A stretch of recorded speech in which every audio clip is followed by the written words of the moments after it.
নমস্কার বন্ধুরা, দেশগুণ পঞ্চুর আরেকটি নতুন ইনফরমেটিভ ভিডিওতে সবাইকে অনেক অনেক ওয়েলকাম, অনেক অনেক ভালোবাসা।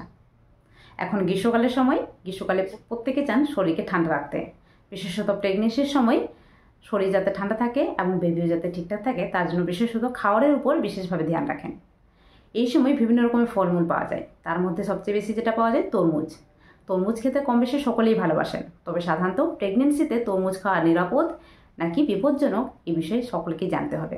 কোন ক্ষেত্রে বাচ্চার জন্য ক্ষতিকারক হতে পারে, কারা প্রেগনেন্সিতে একদমই তরমুজ খাবেন না, এবং যারা তরমুজ খাচ্ছেন তারা কোন কোন বিষয়গুলো মনে রাখবেন বা কত পরিমাণে খাবেন, এই পুরোটাই বিষয়ে আজকে ভিডিওতে শেয়ার করব।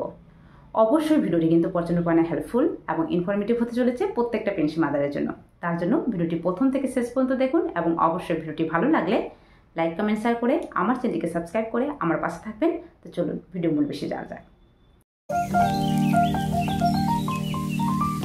তো সাধারণত ভিডিওতে এগিয়ে যাওয়ার আগে প্রথমে আপনাদের কাছে একটি প্রশ্ন রাখি, সেটি হলো যে কারা তরমুজ খেতে খুব ভালোবাসেন, অবশ্যই কমেন্ট বক্সে জানাবেন।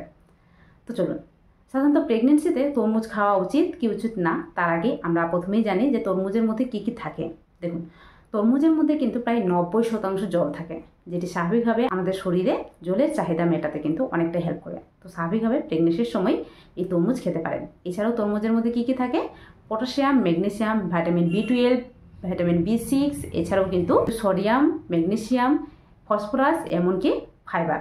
দেখুন, প্রেগনেন্সির সময় এই সমস্ত কিছুই কিন্তু আমাদের অত্যন্ত প্রয়োজনীয়। তো স্বাভাবিকভাবে প্রেগনেন্সির সময় তরমুজ খেতে পারেন, তবে কতটা পরিমাণে খাবেন এবং কোন ক্ষেত্রে বাচ্চার জন্য ক্ষতিকারক হতে পারে সেই বিষয়ে অবশ্যই জানতে হবে।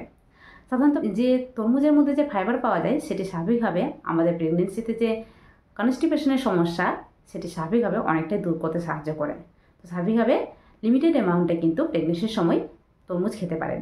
এছাড়াও কিন্তু তরমুজের মধ্যে পটাশিয়াম, ম্যাগনেসিয়াম থাকার কারণে কিন্তু প্রেগনেন্সির সময় অনেকের ক্ষেত্রে গা হাত পা ফুলে যাওয়ার সমস্যা থাকে, যেটি কিন্তু অনেকটাই কমে যায়। এমনকি সুগার লেভেলকে ঠিকঠাক রাখতে সাহায্য করে এবং ব্লাড প্রেশার লেভেলকে ঠিকঠাক রাখতে সাহায্য করে, শরীরের মধ্যে হাইড্রেশন বজিয়ে রাখে। তো এই সমস্ত কিছু পেতে কিন্তু স্বাভাবিকভাবে প্রেগনেন্সির সময় তরমুজ খেতে পারেন। তবে সাধারণত তরমুজ খেলে অনেকটা উপকারিতা পাওয়া যায় বলে বেশি পরিমাণে খেতে যাবেন না, এর কিন্তু অপকারিতাও রয়েছে, যার ফলে কিন্তু আপনার শরীরে অনেক রকম সমস্যার সৃষ্টি করতে পারে, এমনকি বাচ্চার ক্ষতি করতে পারে। তো স্বাভাবিকভাবে কত পরিমাণে খাবেন এবং কোন কোন বিষয়গুলো মনে রাখবেন। দেখুন, তরমুজ বেশি খেলে কিন্তু যেটা হবে যে প্রেগনেন্সির সময় জেস্টেশনাল ডায়াবেটিস কিন্তু করে দিতে পারে। তো স্বাভাবিকভাবে প্রেগনেন্সির সময় লিমিটেড অ্যামাউন্টে তরমুজ খাবেন। এছাড়াও কিন্তু তরমুজের মধ্যে যেটা বললাম যে প্রচুর পরিমাণে ফাইবার থাকে, যেটি কিন্তু কনস্টিপেশন দূর করতে সাহায্য করে। তবে সাধারণত এই তরমুজ যদি বেশি পরিমাণে খেয়ে থাকেন সেক্ষেত্রে আপনার ক্ষেত্রে লুজ মোশন হয়ে যেতে পারে, যেটি কিন্তু স্বাভাবিকভাবে আপনার শরীরকে দুর্বল করে দিতে পারে। এমনকি এই তরমুজ হলো একটি ন্যাচারাল সুগার, যেটি কিন্তু স্বাভাবিকভাবে সকালে যদি খালি পেটে খাওয়া হয়ে থাকে সেক্ষেত্রে কিন্তু আপনার যেটা করবে যে ব্লাডের মধ্যে সুগার লেভেলকে বাড়িয়ে দিবে, যে ক্ষেত্রে কিন্তু আপনার রক্তের মধ্যে সুগার লেভেল ইমব্যালেন্স হয়ে যাবে, সেটি কিন্তু স্বাভাবিকভাবে আপনার ক্ষেত্রে ক্ষতিকারক হতে পারে। এছাড়াও কিন্তু অনেকে রয়েছেন যারা কিন্তু তরমুজ যে কোনো সময় খান। দেখুন, তরমুজটি একটি নির্দিষ্ট সময় খাবেন, মানে দুপুরে খাওয়ার পরে খাবেন, এছাড়াও কিন্তু বা সকালে খাওয়ার পরে খাবেন, কখনোই খালি পেটে খাবেন না, এমনকি রাত্রেবেলা খেতে যাবেন না, কখনোই বেশি সময় ধরে কেটে রাখা তরমুজ খাবেন না, যেটি স্বাভাবিকভাবে আপনার ক্ষেত্রে ক্ষতিকারক হতে পারে।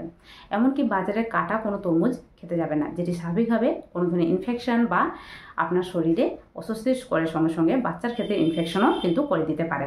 এছাড়াও কিন্তু প্রেগনেন্সির সময় কারা তরমুজ খাবেন না, বিশেষত যাদের ক্ষেত্রে প্রেগনেন্সিতে জেস্টেশনাল ডায়াবেটিস রয়েছে বা সুগার রয়েছে, তারা কিন্তু সবসময় এই তরমুজকে এড়িয়ে চলবেন।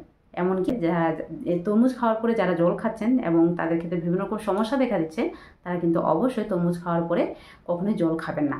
এছাড়াও কিন্তু ফ্রিজে রাখা তরমুজ বা বেশিক্ষণ কেটে রাখা তরমুজ কখনোই খেতে যাবেন না, এই বিশেষ জিনিসটি খেয়াল রাখবেন। তাছাড়াও প্রেগনেন্সিতে স্বল্প মাত্রায় তরমুজ খেতে পারেন, মানে অন্তত পক্ষে 1 বাউল বা ছোট একটি বাউলে বা 1 ফালি কিন্তু খেতে পারেন। তবে বেশি পরিমাণে খেলে যে সমস্যা হতে পারে আশা করি বুঝতে পেরেছেন। অবশ্যই এই বিশেষ জিনিসটা খেয়াল রাখবেন এবং তারপরে কিন্তু তরমুজ খাবেন। আশা করি ভিডিওটি কিন্তু প্রচণ্ড পরিমাণে হেল্পফুল এবং ইনফরমেটিভ হয়েছে প্রত্যেকটা প্রেগনেন্সি মাদারের জন্য। তার জন্য অবশ্যই ভিডিওটি ভালো লাগলে লাইক কমেন্ট শেয়ার করে আমার চ্যানেলকে সাবস্ক্রাইব করে আমার পাশে থাকবেন। তো চলুন দেখা হবে আরেকটি নতুন ভিডিওতে। আজকের জন্য টাটা, সবাই ভালো থাকবেন, সুস্থ থাকবেন, সাবধানে থাকবেন।